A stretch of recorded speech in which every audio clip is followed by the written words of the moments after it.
What in the world just happened in Denver? After being up 20 points in the third quarter, the defending champs had the biggest Game 7 collapse in NBA history. This will now be the 5th straight season that the defending NBA champions don't make it past the second round in the following playoffs. The Nuggets started out this game playing some of the best defense I've seen them play. Their game plan on defense was clear: double Ant-Man every time he touched the ball and rotate after he gave it up. Their rotations on these scrambles were spot on in the first half.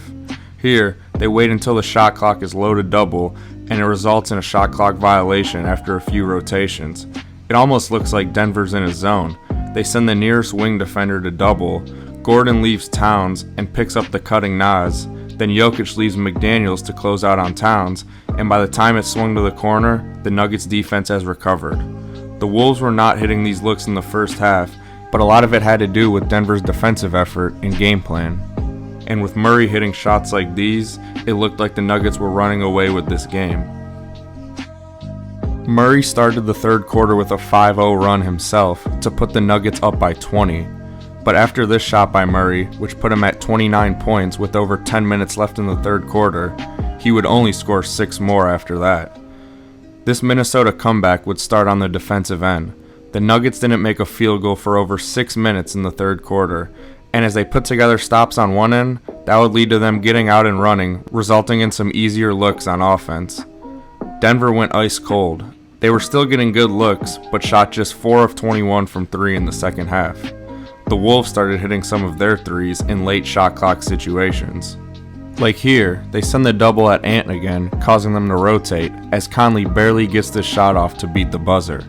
The Wolves just kept getting stops, holding the Nuggets to 14 third quarter points, and forced a lot of turnovers like these to get easy buckets in transition. After struggling greatly in the half court, Ant closes out this quarter with a steal on Jamal Murray for the dunk, and then hits this mean step back to bring the Nuggets lead down to 1 going into the fourth. Tween, tween, tween, tween, tween, cross step, biz up. After starting 0 for 6 from 3, Jokic would hit 2 straight threes in the fourth. Murray would hit a couple shots too after being quiet for a while, but Minnesota would just hit timely shots late in the shot clock and kept extending the lead. Like this shot by Conley after a great possession by Denver, or this insane shot by Gobert.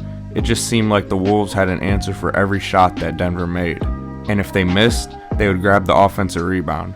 Denver looked exhausted and pretty much stopped boxing out after rotating defensively. Murray is watching the ball here and lets Naz get a free run for the rebound and dunk. The very next possession, Murray gets the ball stolen, which leads to an open and 3 to pretty much seal the game. The Wolves would go up 10 here, and that's a 30-point turnaround in about 20 minutes of game action. The Nuggets actually got the lead back down to 5 with this Jokic hook shot, and needed a stop the next possession, but would forget to box out once again as KCP just lets Cat run right by him for another dunk. Like I said before, the Nuggets starters were gassed, but that's just unacceptable effort down the stretch. And it was really the emergence of Naz Reid in the fourth quarter that helped the Wolves seal this victory. With Cat in foul trouble, Naz would finish the game and had some key plays on both ends. This Euro step to get around Jokic and finish with the finger roll is just absurd from a guy his size. A few possessions later, he blocks this Jokic shot, and his size and length seem to affect Jokic a little throughout the series. All that to say, I thought Jokic and Murray played great for the majority of the game, but poor 3-point shooting from them, along with MPJ, would ultimately cost them another shot at a title. Jokic played all but 1 minute and finished with 34 points, 19 rebounds, and 7 assists, but like I said before, shot just 2 for 10 from 3. Murray finished with a game-high 35, but Denver got only 16 points from the rest of their starters combined.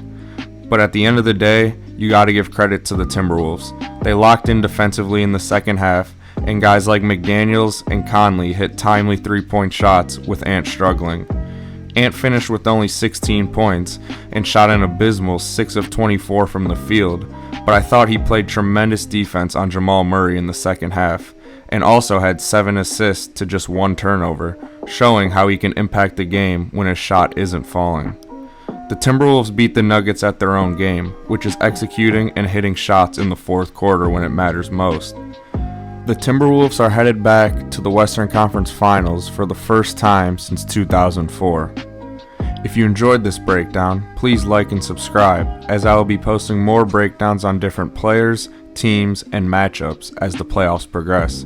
And as always, thanks for watching and have a great day.